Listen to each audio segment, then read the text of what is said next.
दयाकर दाशरथे जगदेकधनुर्धर धीरमते रघुनायक राम रमेश विभो वरदो भवदेव दया जलधे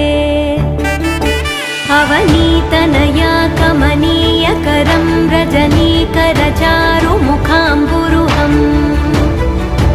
रजनीचर राजतमो मिहिरं महनीयमहं रघुराममये सुमुखं सुहृदं सुलभं सुखदं स्वनुजं च सुखाय ममोघशरम् अपहाय रघुद्वहमन्यमहं न कथञ्चन कञ्चन जातु भजे।